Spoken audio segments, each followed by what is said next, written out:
नमस्ते, आपका हमारे YouTube channel learn rich lab में स्वागत है। यदि आप पसंद आए तो चैनल को लाइक शेयर एंड सब्सक्राइब जरूर कीजिएगा और हाँ, कमेंट करना मत भूलिएगा। 9 इतिहास विषय के अध्याय 3 19वीं शताब्दी का यूरोप राजतांत्रिक तथा राष्ट्रवादी विचारधारा में संघर्ष के बहुविकल्पीय प्रश्नों के उत्तर दिए गए हैं। 1. मैटरनिक किस देश का निवासी था? A Austria, B France, C Australia, D England. 2. Metternich का युग कब कहा जाता है? A 1815 1820, B 1815 1830, C 1815 1848, D 1815 1870। 3. Vienna Congress द्वारा हॉलैंड में किस देश को मिलाया गया था? A France, B Belgium, C England, D Prussia. 4. Vienna Congress में इंग्लैंड का प्रतिनिधित्व था? A Castlereagh, B Canning, C Disraeli, D Gladstone. 5. Vienna Congress में फ्रांस का प्रतिनिधित्व था? ए नेपोलियन, बी हेनरी 14, सी लुई 16, डी तालेरा। 6. मैटरनिक का जन्म हुआ था? ए 15 मई 1773 ई, बी 16 मार्च 1770 ई, 15 फरवरी 1772 ई, फरवरी 1772 ई। 7. मैटरनिक को ऑस्ट्रिया का प्रधानमंत्री चांसलर कब नियुक्त किया गया? ए 1809, बी 1810, सी 1815, डी 1815। 8. चार्ल्स दशम राजगद्दी पर कब बैठा? ए 1824, बी 1860, सी 1850, डी 1840। 9. चार्ल्स दशम ने सेंट क्लाउड का अध्यादेश कब जारी किया? ए 1830 ई, बी 1835 ई, ऑफ सी 1833 ई, ऑफ डी 1840 ई। 10. चार्ल्स दशम की मृत्यु कब हुई? ए 1836 ई, बी 1843 ई, 1846 ई, 1845 ई। 11. लुई फिलिप कब गद्दी पर बैठा? सी 1848 ई। 12. नेपुल्स के राजा का क्या नाम था? बी मौजनी। 13. परमा, मोडेना और पोर के राज्य में विद्रोह कब हुए? डी 1840 ई।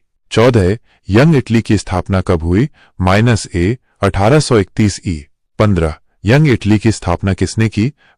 ए मैजिनी। 16.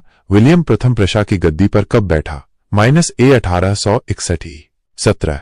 बिस्मार्क का जन्म कब हुआ था? बी 1820 ई। 18. तुर्की साम्राज्य की स्थापना किसने की? ए सल्जुक तुर्कों ने। 19. रक्त और लौह की नीति किसकी थी? ए बिस्मार्क ने।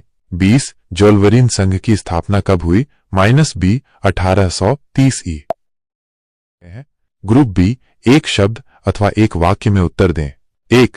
1815 में इटली के 4 देशभक्तों का नाम बताएं। उत्तर: Mazzini, Garibaldi, Cavour, Victor Emmanuel द्वितीय। 2. मेटरनिक किसका प्रतीक था? उत्तर: प्रतिक्रियावाद और पुरातन व्यवस्था का।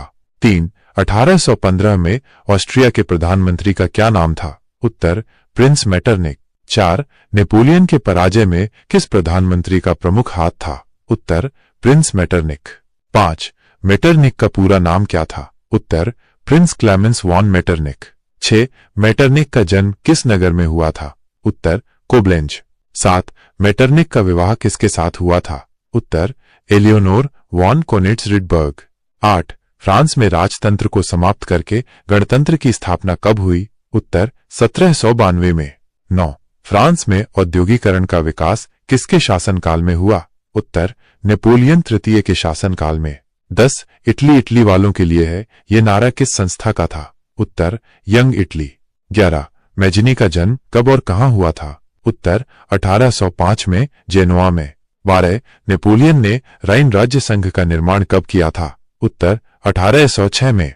13. प्रेसबर्ग की संधि कब और किसके बीच हुई थी? उत्तर: 1805 में ऑस्ट्रिया और फ्रांस के बीच। 14. प्रशा में चुंगी सुधार विधान किसने और कब लागू किया? उत्तर: मावीसेन ने 1818 में। 15. क्रीमिया युद्ध कब प्रारंभ हुआ था? उत्तर: 1853 में। 16.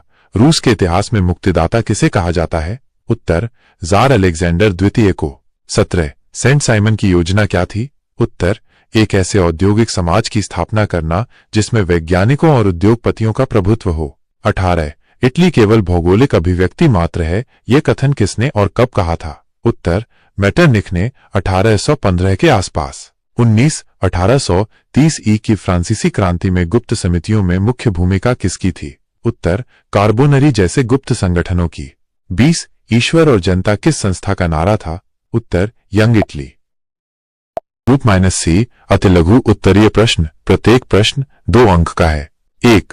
प्रो हेज के अनुसार राष्ट्रवाद की परिभाषा लिखिए। उत्तर, प्रो हेज के अनुसार राष्ट्रवाद एक भावना, एक सिद्धांत और एक आंदोलन है जो एक विशेष राष्ट्र की पहचान, एकता और स्वतंत्रता पर जोर देता है। ये लोगों के एक समूह को एक साझा संस्कृति, इतिहास, भाषा और भौगोलिक क्षेत्र के आधार पर एकजुट करता है और उन्हें अपनी राजनीतिक संप्रभुता स्थापित करने और बनाए रखने की इच्छा शक्ति प्रदान करता है। 2. 1815 ई से 1848 ई तक के काल को मैटरनिक युग क्यों कहा गया? उत्तर, 1815 ई से 1848 ई तक के काल को मैटरनिक युग इसलिए कहा गया क्योंकि इस दौरान ऑस्ट्रिया के चांसलर राजकुमार मैटरनिक का यूरोपीय राजनीति पर गहरा प्रभाव था। उन्होंने वियना कांग्रेस 1815 के माध्यम से यूरोप में ऐसी राजनीतिक व्यवस्था स्थापित करने का प्रयास किया जो क्रांति और राष्ट्रवाद के विरुद्ध थी और राजशाही को बनाए रखती थी। उनकी प्रतिक्रियावादी नीतियां और दमनकारी उपाय इस युग की प्रमुख विशेषता थीं। 3. वियना कांग्रेस में भाग लेने वाले प्रमुख देश और उनके प्रतिनिधियों के नाम लिखिए। उत्तर, वियना कांग्रेस में भाग लेने वाले प्रमुख देश और उनके प्रतिनिधि थे ऑस्ट्रिया, राजकुमार मैटरनिक ग्रेट ब्रिटेन, लॉर्ड कैसलरेरूस, जार अलेक्जेंडर प्रथम प्रशिया, राजकुमार von Hardenberg France, Charles Maurice de Talleyrand. 4. Vienna Congress के सम्मुख प्रमुख समस्याएं क्या थीं?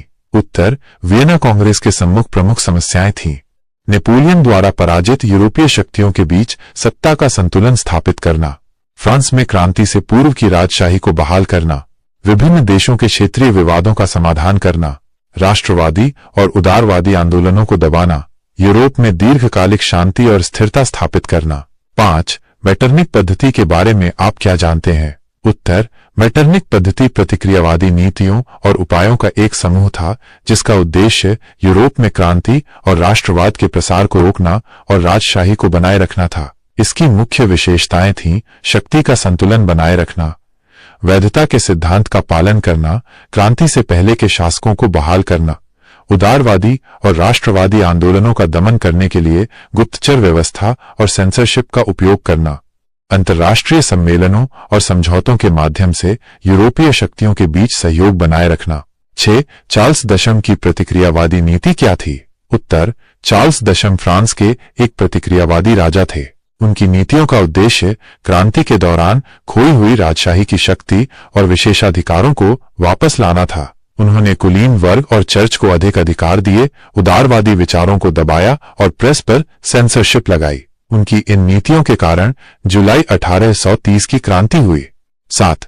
चार्ल्स दशम का सेंट क्लाउड अध्यादेश क्या था? उत्तर, चार्ल्स दशम का सेंट क्लाउड अध्यादेश 25 जुलाई 1830 को जारी किए गए 4 अध्यादेशों का समूह था। इन अध्यादेशों ने प्रेस की स्वतंत्रता को प्रतिबंधित कर दिया, मताधिकार को सीमित कर दिया, चैम्बर ऑफ डेप्यूटीज संसद का निचला सदन को भंग कर दिया और नए चुनावों की घोषणा की। इन अध्यादेशों को 1830 की जुलाई क्रांति का तात्कालिक कारण माना जाता है। 8. चार्ल्स दशम ने सिंहासन परित्याग तथा फ्रांस से पलायन क्यों किया? उत्तर, चार्ल्स दशम ने सिंहासन परित्याग और फ्रांस से पलायन जुलाई 1830 की क्रांति के कारण किया। उनके प्रतिक्रियावादी सेंट क्लाउड अध्यादेशों के विरुद्ध पेरिस में विद्रोह हो गया। जनता और उदारवादियों के दबाव के कारण उन्हें अपना सिंहासन छोड़ना पड़ा और भागकर इंग्लैंड जाना पड़ा। 9. लुई फिलिप की निषेधात्मक नीति क्या थी?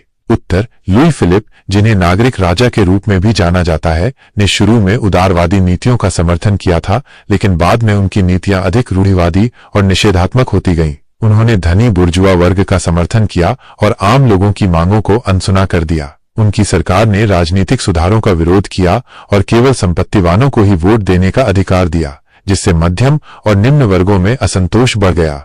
10. गिजो कौन था? उसकी नीति क्या थी? उत्तर, फ्रांसवा गिजो लुई फिलिप के शासनकाल में एक प्रमुख फ्रांसीसी राजनेता और इतिहासकार थे। वह 1847 से 1848 तक प्रधानमंत्री रहे। उनकी नीति समृद्ध बनो और वोट करो के रूप में जानी जाती है। उन्होंने केवल धनी लोगों को ही राजनीतिक अधिकारों का समर्थन किया और मध्यम तथा निम्न वर्गों के लिए मताधिकार के विस्तार का विरोध किया। उनकी इस नीति के कारण 1848 की क्रांति हुई। 11. बाल्कन लीग का निर्माण क्यों किया गया था? उत्तर: बाल्कन लीग का निर्माण 1912 में बाल्कन प्रायद्वीप के 4 देशों सर्बिया, बुल्गारिया, ग्रीस और मॉन्टेनेग्रो द्वारा ओटोमन साम्राज्य को कमजोर करने और उससे अपने क्षेत्रों को मुक्त कराने के उद्देश्य से किया गया था। यह लीग बाल्कन क्षेत्र में राष्ट्रवादी आकांक्षाओं और ओटोमन साम्राज्य के पतन का परिणाम था। 12. सेबास्टोपोल का घेरा क्या था? उत्तर: सेबास्टोपोल का घेरा क्रीमियन युद्ध 1853-1856 की एक महत्वपूर्ण घटना थी। सेबास्टोपोल क्रीमिया प्रायद्वीप पर रूस का एक प्रमुख नौसैनिक अड्डा था। मित्र देशों ब्रिटेन, फ्रांस और ओटोमन साम्राज्य ने सितंबर 1854 से सितंबर 1855 तक लगभग 1 वर्ष तक सेबास्टोपोल को घेर कर रखा था। यह घेराबंदी अपनी लंबी अवधि, भारी हताहतों और कठोर परिस्थितियों के लिए जानी जाती है और अंततः मित्र देशों की जीत के साथ समाप्त हुई।